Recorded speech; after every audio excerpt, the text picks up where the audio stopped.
This video shows you how to install cable railing using our Invisiware hidden end fittings.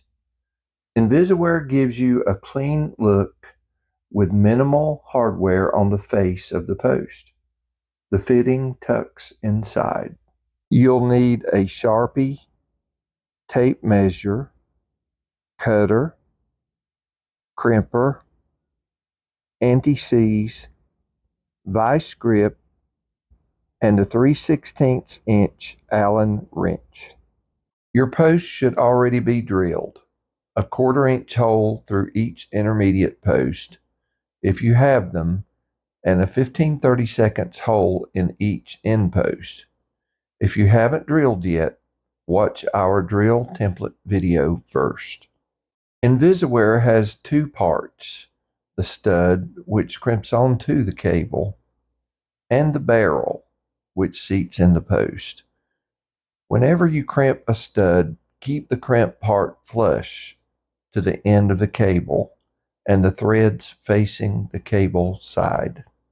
Start with your fixed end, add a little anti-seize to the threads, drop the barrel into the post, and screw the stud into the barrel until it sits flush. That end is now set. Run the cable through any intermediate posts, if you have them, to the far end post. Mark it with your Sharpie on the inside edge of that post. Pull the cable back out, then make a second mark 1 inch past the first. That extra inch seats into the fitting. Cut on the second mark. Crimp the stud on the end you just cut, keeping the stud oriented with the crimp part flush to the end of the cable and the threads facing the cable side. Add a little anti-seize to the threads and drop the barrel into the end post. Screw in the stud until it's hand tight without letting the cable twist. Now to tension it. Clamp vice grips on the cable so it can't spin.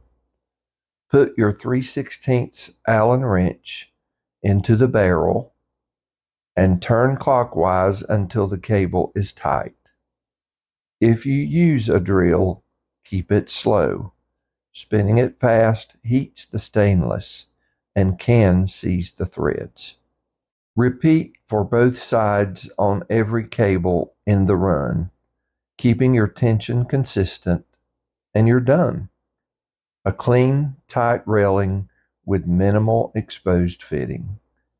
If you have any questions, our contact info is in the description of this video.